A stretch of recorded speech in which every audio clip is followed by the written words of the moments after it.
Kita masuk ke Injil uh, Markus ya. Kita akan bahas Injil Markus. Salah satu ini Injil yang paling awal ditulis, gitu ya, yang menulis mengisahkan tentang Tuhan Yesus Kristus.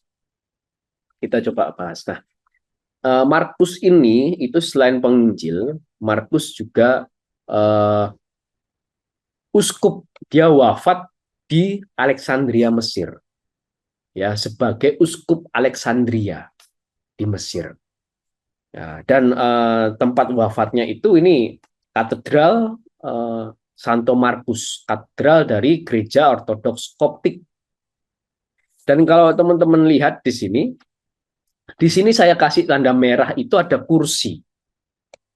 Nah, kursi ini adalah tahta suci dari Santo Markus, gitu ya, tahta suci. Yang dimana kepemimpinan Uskup Alexandria itu diteruskan sampai sekarang. Sampai sekarang masih ada Uskup Alexandria itu. Seperti misal Uskup Roma, ya kan? Uskup Roma itu kan tahta sucinya Rasul Petrus, gitu ya. Nah, tahta suci Rasul Petrus itu sebagai uskup Roma sampai sekarang masih ada. Yaitu siapa? Bapak Suci Paus Fransiskus. Nah, tahta suci Santo Markus itu juga sampai sekarang sebagai uskup Alexandria itu sekarang ada. Yaitu siapa? Adalah Paus Tawadros kedua. Nah, ini Paus Tawadros kedua. Paus Alexandria, uskup Alexandria, pemimpin seluruh gereja Ortodoks Koptik. Nah, ini foto antara Paus Tawadros kedua dengan Bapak Suci Paus Fransiskus, begitu ya. Jadi di dunia ini ada dua paus. Pertama adalah Uskup Roma, yaitu Paus Fransiskus saat ini, dan kedua adalah Uskup Alexandria, yaitu Paus Tawadros kedua saat ini. Kalau kita lihat tempat duduknya, gitu ya, itu juga ada simbol singa, ya, sebagai simbol Injil Markus. Maka kisah mengenai Markus, masa hidupnya, pelayanannya, dan sampai wafatnya itu dilestarikan secara baik, gitu ya, disimpan dan dilestarikan secara baik di gereja Ortodoks Koptik ini. Oke, nah kita bahas penulis Injil ya. Siapa? Yaitu Yohanes Markus. Dari mana kita bisa tahu bahwa Injil ini ditulis oleh Markus? Jadi keempat Injil ini enggak di tulisannya nggak ada namanya ya, gitu ya. Tidak ada tulisan kemudian saya Matius menuliskan ini gitu enggak, atau saya Markus menuliskan ini, keempat Injil enggak ada. Tapi dari mana kita bisa tahu informasi siapa penulis Injil? Adalah dari tradisi Kristen, dari tradisi suci gitu. Dari sejak misal Santo Papias, gitu ya, sekitar tahun 135 itu sudah mengungkapkan bahwa penulis Injil yang ini, gitu, Injil yang paling pendek ini, itu adalah Yohanes Markus.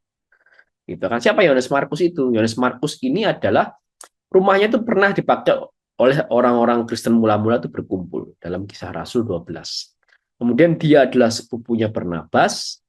Dia pernah menemani Barnabas dan Paulus dalam pelayanannya. Dan Markus ini juga terkenal sebagai penerjemahnya Petrus. Bahkan Petrus menyebut Markus ini sebagai anaknya. Gitu ya, jadi Markus ini anaknya Petrus, dalam artian Markus ini muridnya Petrus. Dan kesaksian ini itu bukan hanya satu orang bapak gereja, tapi bapak-bapak gereja di tempat-tempat yang lain itu juga menyatakan kesimpulan yang sama. Itu memberikan kesaksian sama seperti Santo Irenaeus, kemudian Tertullianus, Santo Clemens, Origen, dan Santo Eusebius. Dan masih banyak lagi bapak-bapak gereja lain yang mengkonfirmasi bahwa Injil yang ini itu, Injil yang paling pendek ini ditulis oleh Yohanes Markus. Nah, kapan Injil Markus ini ditulis? Gitu ya, Injil Markus ini ditulis setelah kematian Petrus, yaitu setelah tahun 64 Masehi. Dan Injil ini ditulis begitu ya, itu sebelum tahun 70 Masehi sebenarnya. Gitu ya. Jadi sekitar 65 sampai 70 Masehi. Dan dalam Markus 3 itu ada nubuatan tentang kehancuran Bait Allah. Maka nubuat Tuhan Yesus menubuatkan tentang kehancuran Bait Allah dalam Markus 3. Maka nubuatan ini tuh benar-benar otentik sebagai nubuatan. Ketika Injil ini ditulis, nubuatan Tuhan Yesus itu ditulis dalam Injil, itu bait Allah belum hancur, gitu ya. Dan bait Allah itu baru hancur setelah kapan? Setelah 70 Masehi. Jadi memang nubuatan Yesus yang ditulis dalam Markus 13 itu otentik, memang suatu nubuatan yang belum terjadi di saat Markus menulis Injil ini. Dan peristiwa nubuatan itu baru terjadi 70 Masehi. Dan itu nanti dikisahkan lagi, gitu, dituliskan lagi, ditampilkan lagi di dalam Injil Matius dan Injil Lukas. Nah, sana. Dan Injil Markus ini ditulis pada masa penganiayaan dan kehancuran yang membayangi Yerusalem. Nah, ini gambarnya ya. Jenderal Titus itu menghancurkan Yerusalem, menghancurkan Bait Allah dan menjarah semua barang-barang Bait Allah, gitu ya. Nah, kita lanjut. Nah, Injil Markus ini ditulis untuk siapa? Siapakah pembaca Injil Markus?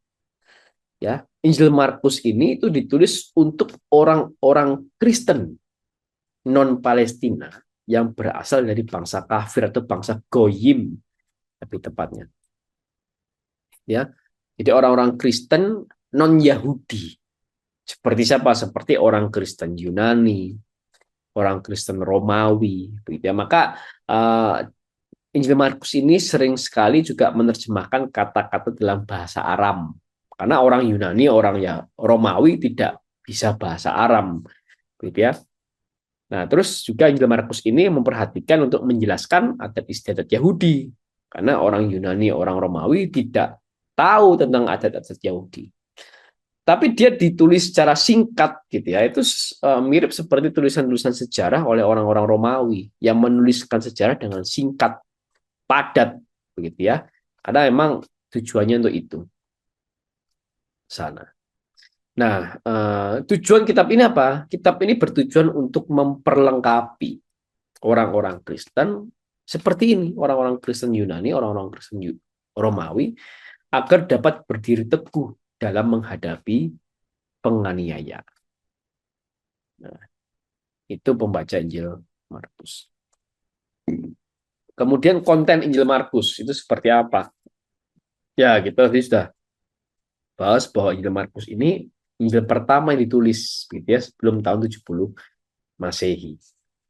Nah, fokus dari Injil Markus kontennya itu kira-kira bahwa Yesus itu adalah anak Allah, anak yang diutus Allah untuk menyelamatkan manusia dengan melayani dan mengorbankan nyawa. Jadi ya, ya ini kalau kita lihat dari sini sepertinya mirip-mirip lah dengan ya semua Injil seperti itu ya. Tapi kita coba bahas lebih detail lagi ya terkait konten Injil Markus ini. Nah, pertama pembukaan Injil Markus. Tadi saya sampaikan bahwa Injil Markus ini dibuka dengan munculnya seorang Yohanes Pembaptis yang berseru di padang gurun. Maka Injil Markus itu digambarkan simbolnya singa ya, yang mengaum seru di padang gurun. Itu pembukaan yang dahsyat dari Injil Markus. Nah, kemudian isi Injil Markus ini apa? Nah, Injil Markus ini itu seringkali berisi tentang apa ya? Jadi seakan ada suatu pertentangan gitu ya antara Yesus dengan ahli-ahli Taurat. Ya, pertentangan antara Yesus dengan kerabat-kerabatnya.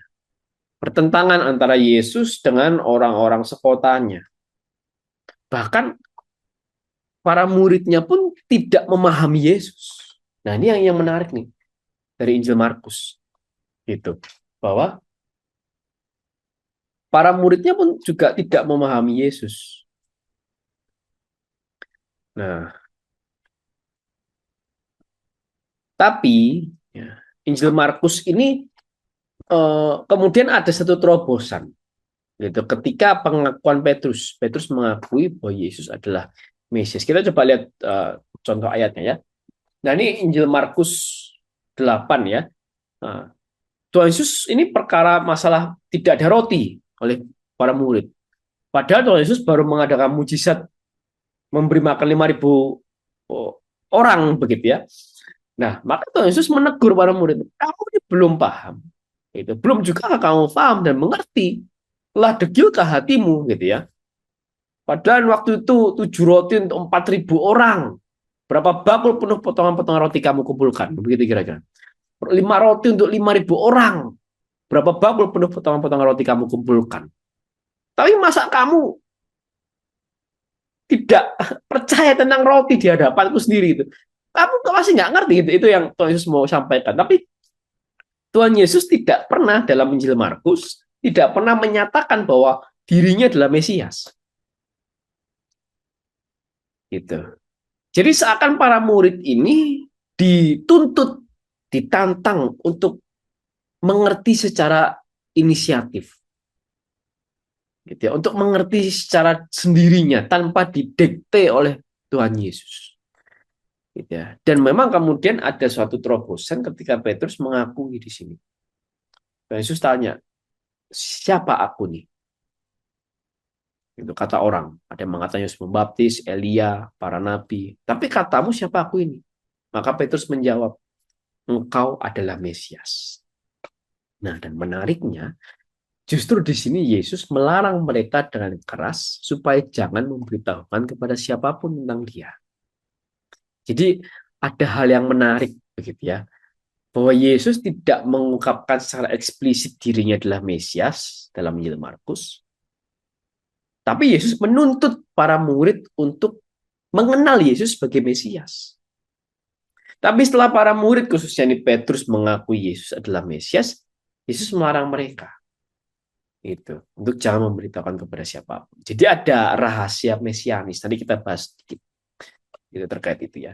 Dan ini sebenarnya sangat relevan dengan kita di zaman sekarang, gitu ya. Nanti kita akan bahas lagi. Nah, akhir Injil Markus ini itu juga cukup menggantung, begitu ya, bahwa kita coba buka ayatnya deh. Nah, ini akhir Injil Markus, akhir pendek, begitu ya. 3 wanita, Maria Magdalena, Maria Ibu Yakobus, dan Salome itu mau pergi ke Yesus. Tapi dilihatnya kosong. Itu batu sudah terguling. Dan dia hanya melihat seorang muda memakai jubah putih. Dan orang muda ini mengatakan, Yesus telah bangkit. Gitu ya. Ia mendahului kamu ke Galilea. Nah, pergilah ke sana. Nanti kamu akan bertemu dengan dia. Begitu. Kemudian 3 wanita ini mengabarkan kepada murid-murid yang lain, gitu ya, pada Petrus dan teman-temannya. Nah, sudah itu Yesus sendiri dengan perantara murid-muridnya memberitakan dari timur ke barat berita yang kudus tidak terbinasakan tentang keselamatan kalian. Sudah. Sebenarnya Injil Markus itu ya, itu berakhir di sini. Begitu. Injil Markus itu berakhir dari sejak zaman bapak-bapak gereja itu sudah ada Markus Injil pendek, Markus akhir pendek dan Markus akhir panjang, gitu ya. Nah, baru kemudian, Markus 16 ayat 9 sampai 20 itu baru ditambahkan kemudian.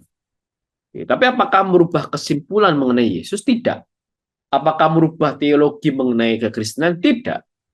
Begitu ya. Jadi masih inline dengan 3 Injil yang lain. Begitu. Tapi inilah Injil Markus. Jadi banyak sekali pertentangan, banyak sekali rahasia-rahasia begitu ya. Terus menggantung yang sebenarnya mungkin terasa aneh gitu kalau kita bandingkan dengan Injil Matius dan Lukas begitu ya. Tapi sebenarnya justru Injil ini itu sangat relevan menurut saya gitu ya. Sangat relevan dengan zaman kita sekarang ya. Nah, ini ada struktur teologis gitu ya dari Injil Markus. Jadi ada fokusnya 2 teologis Markus ini. Yaitu pertama menunjukkan Yesus adalah Mesias, raja yang diurapi dari keturunan Daud. Dan yang kedua, itu menunjukkan bahwa Yesus adalah anak manusia yang harus menderita untuk menebus dosa dunia. Nah, untuk yang pertama, Yesus adalah Mesias.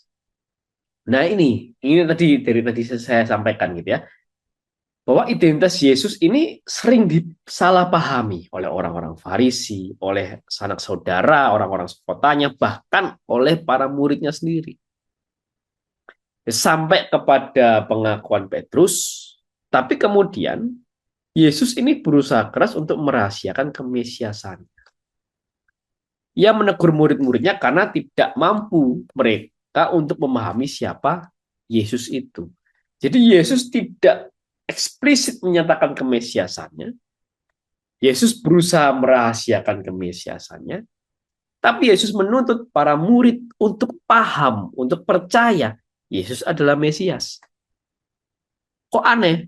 Sebenarnya tidak aneh. Apalagi kalau kita melihat Injil ini di zaman sekarang. Dan kita dituntut seperti para murid, dalam artinya apa? Para murid para murid yang melihat Yesus secara langsung, mendengarkan Yesus secara langsung, gitu ya. Para murid bisa salah paham kepada Yesus. Tapi Tuhan Yesus menuntut para murid untuk percaya Yesus adalah Mesias, untuk memahami Yesus adalah Mesias. Bukankah zaman sekarang kita juga seperti itu? Bahkan kita tidak melihat Yesus secara langsung. Kita tidak mendengar Yesus secara langsung. Jadi kita hanya membaca ajaran Yesus dari Injil yang sangat kredibel ini. Kita tidak melihat secara langsung, kita tidak menjamah secara langsung, kita tidak makan bareng secara langsung, kita tidak mendengar suaranya secara langsung. Tapi Tuhan menuntut kita untuk memahami Dia. Tuhan menuntut kita untuk percaya Yesus adalah Mesias. Percaya Yesus adalah Raja. Bahkan percaya Yesus adalah Tuhan. Nah, itulah pesan Injil Markus kepada kita semua di zaman sekarang. Sekalipun kamu tidak melihat, maka Tuhan Yesus mengatakan, berbahagialah mereka yang tidak melihat, namun percaya. Gitu ya. Jadi kita dituntut, sekalipun kita tidak melihat Yesus secara langsung, tapi kita dituntut untuk percaya kepada Yesus sebagai Mesias, sebagai Raja, bahkan sebagai Tuhan. Nah, itu pesan yang powerful menurut saya dari Injil Markus untuk kita di zaman modern ini.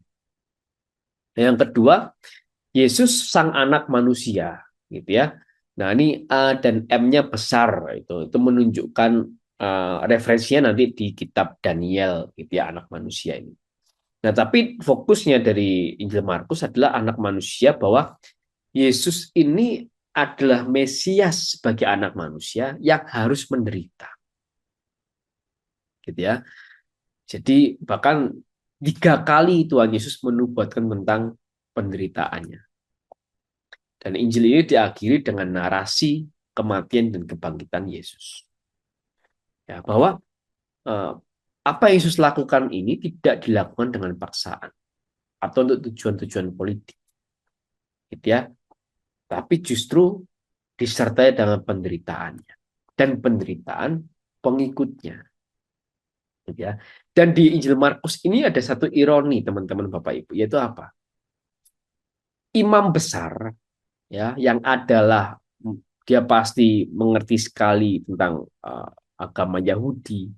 Dia pemimpin peribadatan agama Yahudi membesar saat itu, gitu ya. Harusnya dia sangat mengerti tentang agama Yahudi, dia mengerti tentang nubuatan para nabi, dia mengerti tentang isi Taurat, begitu ya. Tapi justru imam besar ini yang meragukan kemesiasan Yesus. Imam besar ini bertanya dalam Markus 14 ayat 61-62. Dia bertanya, apakah engkau Mesias, anak dari yang terpuji? Bayangkan, seorang imam besar mempertanyakan kemesiasan Yesus.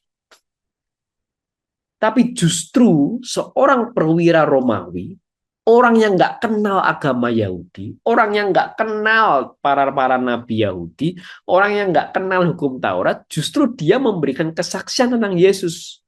Ketika dia melihat Yesus disalib, dia mengatakan, sungguh orang ini adalah anak Allah. Bukan hanya Mesias, dia mengakui Yesus. Tapi dia mengakui orang ini adalah anak Allah, anak ilahi. Nah, ini ironi. Harusnya orang Yahudi lebih kenal Yesus sebagai anak Allah, Yesus sebagai Mesias daripada orang Romawi. Tapi di Injil Markus menunjukkan ini, bahwa justru orang Yahudi sendiri, bahkan imam besar, itu meragukan kemesiasan Yesus, tapi perwira Romawi itu mengakui bahwa Yesus adalah anak Allah. Kita yang mana? Jangan sampai kita sudah begitu lama jadi orang Kristen, sudah 20 tahun lebih jadi orang Kristen, tapi kita masih ragu atas kemesiasan Yesus, ragu atas kealahan Yesus. Jangan sampai kita kalah dengan orang-orang yang mungkin baru jadi orang Kristen setahun, kurang dari setahun, tapi dia sungguh yakin Yesus sebagai Mesias, Raja, dan Tuhan. Nah, ini permenungan juga bagi kita. Nah, ini outline Injil Markus.